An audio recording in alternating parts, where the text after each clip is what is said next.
Every 10 years, the census tells the story of America. That's 341 million of us and counting.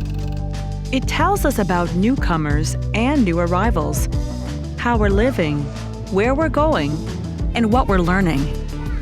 From the time of George Washington, the census has tracked growth and change in our country and served as a pillar of our democracy, transcending party and tribe. Including the census in our Constitution marked a turning point in world history. In the hands of kings and emperors, a census had historically been a tool of oppression, a ledger used to confiscate property and conscript soldiers. But the founders flipped that model on its head. Our census was designed to empower the governed, granting us representation based on the population of our communities. Census data, which includes the annual American Community Survey, is the gold standard of demographic information which helps local officials, community leaders, foundations, and businesses understand the changes taking place in their communities. Census data and the annual American Community Survey serve as the basis of more than $2 trillion in federal disbursements to state and local governments each year. The decennial census takes a decade to plan. Decisions on how to implement the 2030 census are being made today. And that's why we must join together and act now to ensure a fair count in 2030. The concern is that certain people, young children, people of color, and people with disabilities, for example, are often undercounted.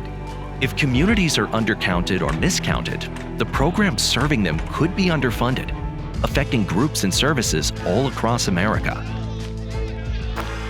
An inaccurate census count has cascading consequences.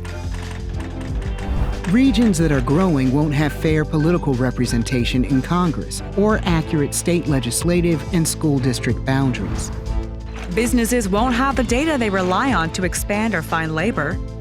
Natural disaster planning and emergency services are compromised. Public transportation will fail to meet demand, and traffic gets worse. Health programs miss their mark. Funding will drop for public libraries, school lunch programs, and early childhood education. Fair housing and other civil rights laws will be harder to enforce. But there are challenges to the count that include uncertainty around funding, the digital divide, and a distrust of sharing information with the government. In addition, misinformation has grown, and efforts to politicize the census and undermine the American Community Survey are underway. A proposal to add a citizenship question to the census could limit participation and prevent an accurate count.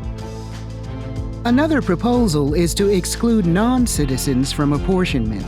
And yet, it is essential to every community in every part of the country to count everyone when allocating congressional seats to states, as outlined in the U.S. Constitution. These and other likely changes are urgent challenges that could hurt data integrity, and we're mobilizing to overcome them. For the 2020 census, funders came together with nonprofit coalitions, researchers, and experts to guide the work. We're building on this vibrant network to get ready for the 2030 census. The time to engage is now, and we hope you'll join us. Everyone has a role to play in informing Census Bureau planning, highlighting barriers to participation, and advocating for an impartial count. Together, we can support community-based organizations and trusted messengers at the local level. Together, we can champion a fair and accurate census. Join us to protect economic opportunity. Join us to ensure the fair distribution of federal funding to states and communities. Join us to support the people who call this country home. Join us for the count. For more information, contact info@censusequity.org.